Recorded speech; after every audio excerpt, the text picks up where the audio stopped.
The Nez Perce Indians called themselves Nimipu, which means the real people or we the people. They were best known as skilled warriors who had well thought out strategies. During Lewis and Clark's expedition in 1805, the Indians were given the name Nez Perce, which means those with pierced noses. However, they did not practice nose piercing. Lewis and Clark mistook these Indians with another band of Indians in the south. The Nez Perce consisted of several different bands that formed one whole tribe.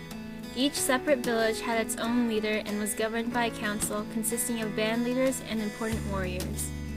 They lived in teepees, which were made of wooden poles and tool mats.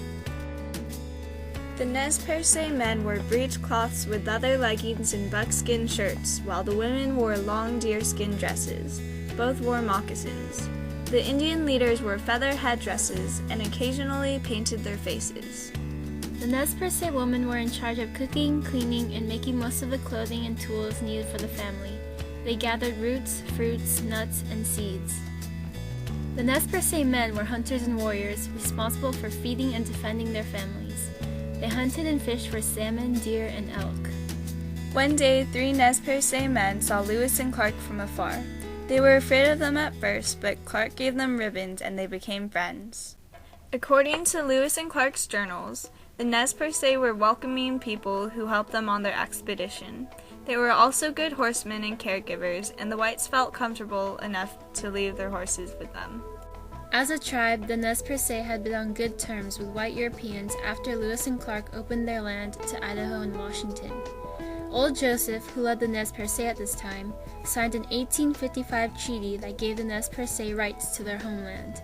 Eventually, the Nez Perce adopted white customs, converting to Christianity and attending school and Christian missions. When gold was found on their territory, the white government created a second treaty that took most of their traditional land. The government gave them a reservation in Idaho that was 1/10 of their original size. Obviously, the Nez Perce were outraged when the whites took their homeland. Old Joseph burnt all of his Christian belongings and urged his people to not conform to the white government. When Old Joseph died in 1871, Chief Joseph took up his father's job and led the Nez Perce warriors on raids on the way towards Idaho reservation given to them. Although Chief Joseph opposed war, he led the Nez Perce in the Nez Perce War. In his band of about 700, less than 200 were warriors.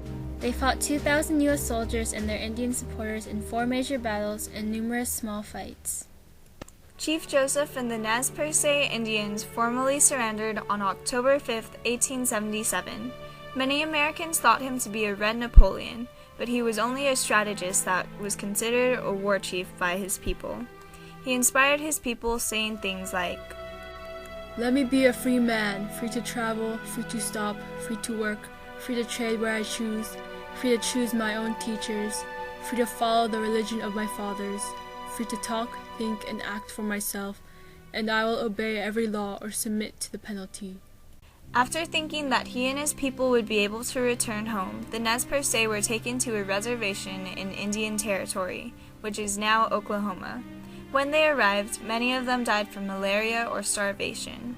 Others were also taken to a non-Nez Perce reservation in northern Washington and were separated from the rest of their people that were in Idaho and their homeland in the Wallowa Valley.